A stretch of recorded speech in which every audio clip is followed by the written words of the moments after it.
বন্ধুরা এই সময়ে যা অবস্থা, চারিদিকে বৃষ্টি আর বৃষ্টি, আর এই বৃষ্টির কারণে অনেক কিছু মানুষের ক্ষতি হয়ে যাচ্ছে ভাই। ব্রিজ আরে সব কিছু ডুবে যাচ্ছে, আর বৃষ্টি তো ছাড়ার কোনো নামই নাই ভাই, অনবরত বৃষ্টি হয়েই যাচ্ছে। আর ভাই এরকম বৃষ্টি মনে হয় পৃথিবীতে কখনো হয়নি, মনে হচ্ছে যেন মেঘ ফুটো হয়ে বৃষ্টি হচ্ছে ভাই। আর এর মাঝে দেখো আমাদের বাড়িতে একটা জিনিস ক্ষতি হয়ে গেছে, যে আমাদের যে মাটির দেয়ালটা ছিল যেটা ভেঙে গেছে।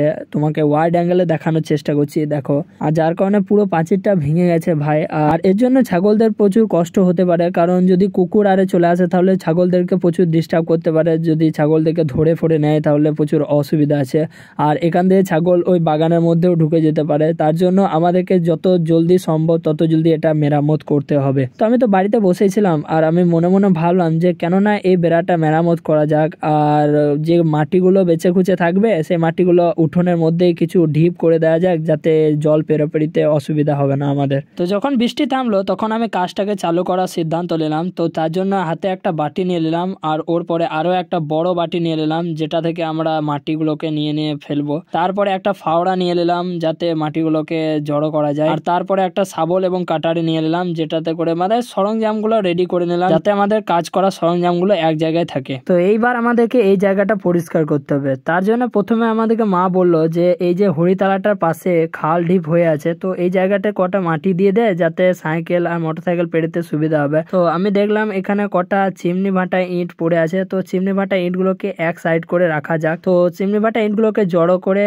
এক সাইডে রাখলাম, আর বাংলা ভাটা ইটগুলোকে এক সাইড করে দিলাম। বাকি বাংলা ভাটা ইট বেশি ছিল না। আর তারপরে আমরা চিমনি ভাটা ইটগুলোকে একে একে নিয়ে যাই, যে জায়গায় প্রথমে ছিল সেই জায়গায় আমি সেট করে রেখে দিলাম। এরপরে বন্ধুরা এই জায়গাটাতে সম্পূর্ণ মাটি না দিয়ে আমরা প্রথমে কটা টালি ভাঙা, কটা সিমেন্টের মাথা ভাঙা গুলোকে এনে রাখবো, যাতে কি বলতো প্রথমে ওগুলো চাপা পড়ে যাবে, আর তারপরে মাটি দেবো, তো মাটি বেশি নষ্ট হবে না। তো আমরা তাই করতে লাগলাম, একে একে সবকিছু জড়ো করতে লাগলাম, টালি ভাঙা মাথা ভাঙা গুলোকে, এবং একে একে জড়ো করে ওই জায়গাতে রাখতে লাগলাম, তাতে ওই জায়গাটা পুরো ফিল আপ হয়ে যায়। এরপরে যখন সবকিছু জড়ো করা হয়ে গেল, তারপরে আমাদেরকে এই জিনিসটাকে ভেঙে ভেঙে গুঁড়ো করতে হবে। তার জন্য আমরা একটা শাবলকে নিলাম, আর এটা ভাঙতে শুরু করলাম। আর এতক্ষণ ধরে মোবাইল ধরে ভিডিও করছিল আমার ভাই, তো আমার ভাইকেও বললাম যে তুই এসে কাজটা জয়েন কর, আর ফোনটাকে কোনো একটা জায়গায় সেট করে দে। তো তাই করলো আমার ভাই, আর চলে এলো কাজ করতে। আর এরপরে আমরা দুজনে মিলে ওই টালে ভাঙা আর সিমেন্টের মাথা ভাঙাগুলোকে শাবলে আর ফাওড়াতে করে ভাঙতে লাগলাম আস্তে ধীরে করে। আর এটা করতে আমাদেরকে খানিকটা সময় লেগে গেল, কারণ ওই যে সিমেন্টের যে মাথা ভাঙাগুলো ছিল সেগুলো ভাঙতে প্রচুর সময় লাগছিল। আর ওগুলোকে ভেঙে নেওয়ার পরে ছোট ছোট অংশে বিভক্ত তো হয়ে গেছিল, কিন্তু যেগুলো খানিকটুকু বড় ছিল সেগুলোকে আমরা কাটারির মাধ্যমে ভেঙে দিলাম। তারপরে আমাদের বাড়িতে অনেক পুরনো বাংলা ভাটা ইট পড়েছিল, যেগুলো ভেঙেও গেছিল, তো সেগুলোর মধ্যে থেকে কিছু আমরা নিয়ে এলাম, আর ওর ওপরে সাজিয়ে রেখে দিলাম, যাতে যখন ওটার ওপরে মাটি পড়বে তখন ওটা চিপসে বসে যাবে। এরপরে বন্ধুরা হঠাৎ করে আবার বৃষ্টি স্টার্ট হয়ে গেল। তো বৃষ্টি তো পড়তেই থাকবে, বাট আমাদেরকে কাজ করা থামালে হবে না। তো ওর মধ্যেই আমি মাটিগুলোকে এনে এনে ওই ইটের ওপরে আমি রাখতে শুরু করলাম। তো আস্তে ধীরে কাজ করতে করতে ওর ওপরে আমি পুরোটা মাটি জড়ো করে ফেললাম। তো এরপরে কাজ হলো আমাদেরকে ওই মাটির ঢেলাগুলোকে ভেঙে দিতে হবে, না ছাড়া সমানভাবে বসবে না। তো আমি মাটির ঢেলাগুলোকে ভাঙতে লাগলাম, আর আস্তে আস্তে করে ওই মাটির যে গুঁড়োগুলো হয় সেই গুঁড়োগুলো একবারে ইটের ফাঁকে ফাঁকে, যে টালি ভাঙা মাথা ভাঙাগুলো ভেঙেছিলাম তার ফাঁকে ফাঁকে ঢুকে যেতে লাগলো। তো সবকিছু ভেঙে দেওয়ার পর দেখো ফাইনাল রেজাল্টটা এরকম দেখাচ্ছে, যখন আমরা পায়ে করে ছেটে ছেটে একবারে সমান করে দিয়েছিলাম। এরপরে বন্ধুরা যে সাবমার্সালের পাইপটা ছিল সেটা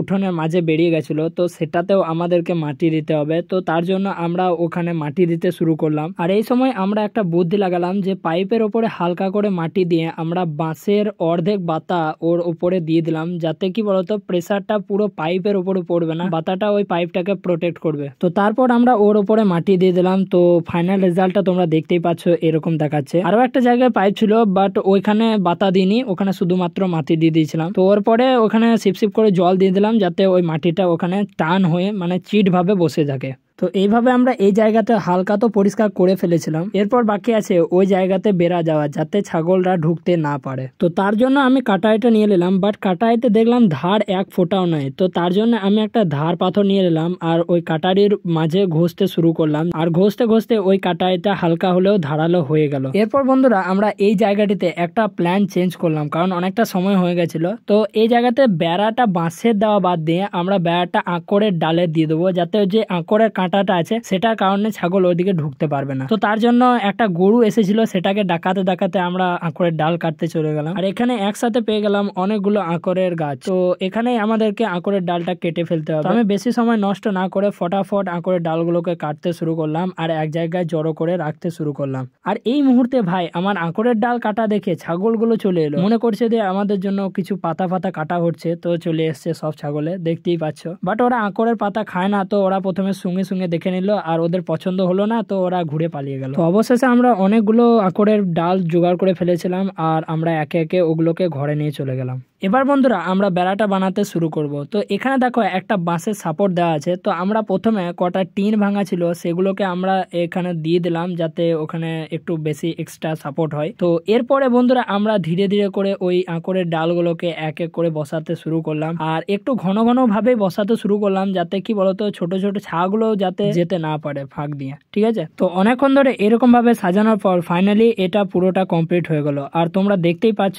এটা কত সুন্দর লাগছে। আর এখান দিয়ে তোমরা মনে করছো যে কোনো ছাগল ওদিকে পেরিয়ে চলে যেতে পারে, কিন্তু তা হবে না বন্ধুরা, কারণ ওখানে কাঁটা আছে আর যে কাঁটাগুলো ছাগলের গায়ে ভুঁকে যাবে আর ওদের গায়ে ব্যথা লাগবে, তো ওরা এদিকে যেতে চেষ্টাও করবে না। এরপর বন্ধুরা যে এক্সট্রা মাটিগুলো পড়েছিল সেগুলো মা বললো ওই এক ধার দিকে করে দিতে যেটা ঢিপ হয়ে থেকে যাবে। তো আমরা তাই করতে লাগলাম, ফাওড়াতে করে চেঁচে চেঁচে আমরা এক ধারে মাটিগুলো করতে শুরু করলাম। আর শেষে আমরা ওই মাটিগুলোকে তিরপল দিয়ে ঢাকা দিয়ে দিলাম এবং টালি ভাঙা আর ইট ভাঙার চাপা দিয়ে দিলাম যাতে ওই মাটিগুলো জলে গলে না যেতে পারে। তো এইবার বন্ধুরা তোমরা ফাইনাল রেজাল্টটা দেখতে পাচ্ছ, কিরকম লাগছে তোমরা কমেন্ট সেকশনে বলবে। বাকি বন্ধুরা এখানে হালকা ফুলকা ভাবে এটা করে রাখলাম যাতে ছাগল আরে ওইদিকে যেতে না পারে আর কুকুর ফুকুর যাতে ঢুকতে না পারে।